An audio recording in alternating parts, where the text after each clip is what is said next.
Merong isang lugar dito sa Pilipinas na lahat ng hinahanap mong for unforgettable adventure experience ay nandito na.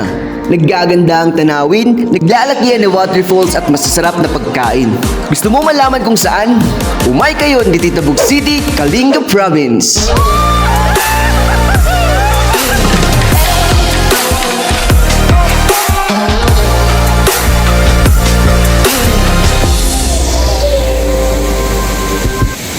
Ngayong araw this day, dadaling ko kayo sa mga naggagandang tourist destination dito sa Tabuk.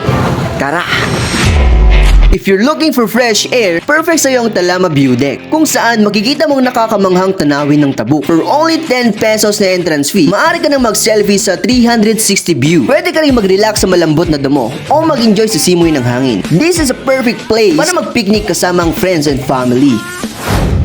Ang Tabuk City ang kabisera ng probinsya ng Kalinga. Meron itong lawak na 77,447 hectares. Binansagan na rice granary to Cordilleras ang Tabuk City dahil sa yaman nito sa agrikultura bilang producer ng mga primera klaseng bigas.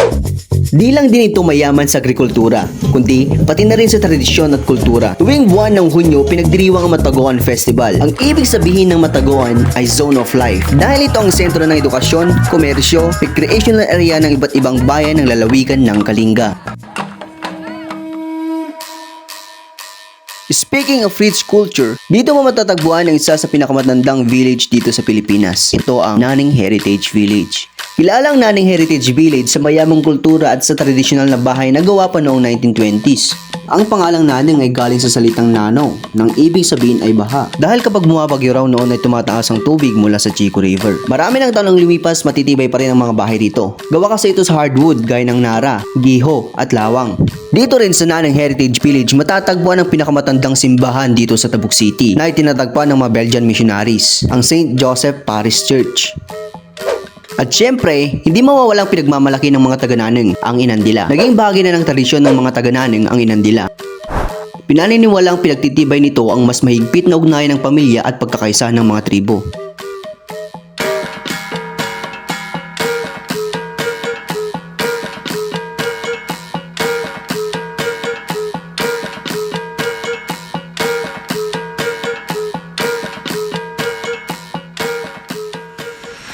Kung sa Sagada ay may hanging coffins, dito sa Nambaran Tabuk City ay may kakaibang mga puntod dito. May hugis barko, kalapate, sapatos, sasakyan at iba pa. Bakit nga ba ganito ang mga disenyo ng mga puntod dito? Adong disenyo dari no arapa mo man ken trabahum may suti present ka trabahum ken je trabahum idi ken dari arapa mo hanga na tungpal isu dia itulumi kaslay je sapatos Adidas kayat na nga magkaroon ti Adidas so nga kayat na nga makasapatos ingana imaydat toy ket natay isu intuloy mi nga tapno dati sapatos nga panjilangay santo ti maysa ti panchuno panchung kami ti kuna mabuting ti matao mapanda pati ubing gaputa nagpanunot kami nga raminan tayo ti pakalaglagipan kaya nagigya medyo maikat ti buting ti tatao. Panganal di airplane arami tayo eh.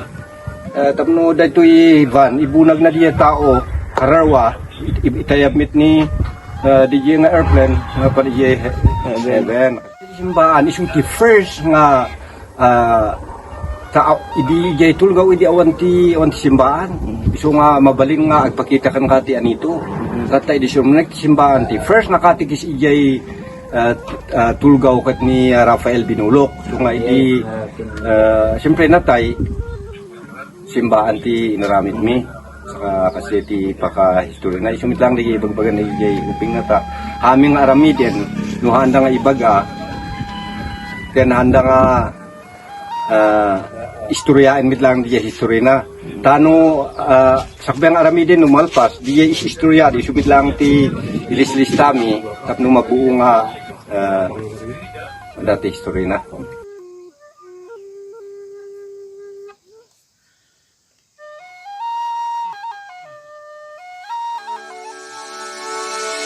Kung extreme adventure ang hanap mo, swak sa'yo ang whitewater rafting. Nagtataas ang mga agos ang iyong susungin. July hanggang January ang perfect time para sa adventure na to. Ito kasing buwan ng may pinakamaraming pag-ulan na nagre-resulta ng mataas na tubig at kapanapanabik na agos. Binansagan rin ng Tabuk City na whitewater rafting of the North. At kaya naman dinadayo rin ito ng mga iba't ibang celebrity at TV hosts. Kagaya ni Richard Gutierrez at Drew Arellano. Solid ng whitewater rafting.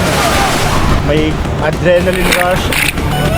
Magiging kalmado yung tubig, makakapag-sightseeing ka. Best of both worlds.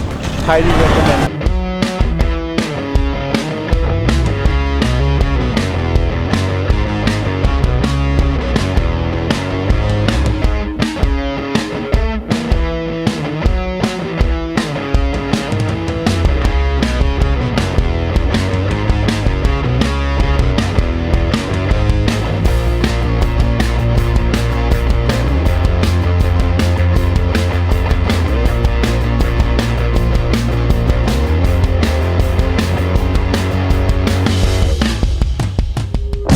Kung gusto mo naman ng medyo relaxing water adventure, swak sa iyo ang Daug Falls. 5 minutes lang na trek from highway ay mararating mo ng Daug Falls na nakaka-relax at refreshing ang tubig nito. Pwede ka ring mag-swing and jump mula sa puno papunta sa tubig.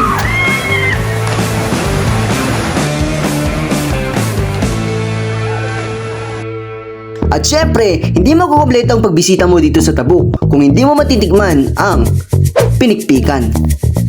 Ang pinikpikan ay nagmula sa salitang pikpik, nang ibig sabihin ay palo. Ito ang tradisyonal na paraan ng pagkatay ng manok. Sinusunog rin ang balahibo nito upang magkaroon ng smoky flavor. Swak na swak ang mainit na sabaw nito sa malamig na panahon. Kung sa Ilocos ay may pakbet, dito naman na may tinatawag kaming binungur. Ito ang sikat pero kakaibang delicacy ng mga taga-Kalinga. Kagaya rin ito ng pakbet, halo-halo ang mga sangkap. Ang pinagkaiban lang nito ay may shells o agurong ang binungur. May sipa rin ang pagkain na binungur kasi meron itong nagdadamihang sili. Marami ring iba't ibang restaurant na nag-offer ng masasarap na pagkain will surely satisfy your cravings. Nandyan ang Chef A, Cabana Grilling Station, and Ethnic Boutique. Kung gusto mo naman ng pasalubong for friends and family, sugod kayo dyan ng Otto PH. Marami rin silang binibentang lokal na produkto dito. Hindi lang produkto ng Tabuk, kundi marami rin produkto na galing sa iba't ibang lalawigan ng Cordillera. Kaya ano pang hinihintay mo? Idagdag mo ng Tabuk City sa bucket list mo. Come here in Tabuk where you will surely experience and enjoy the city of life will offer.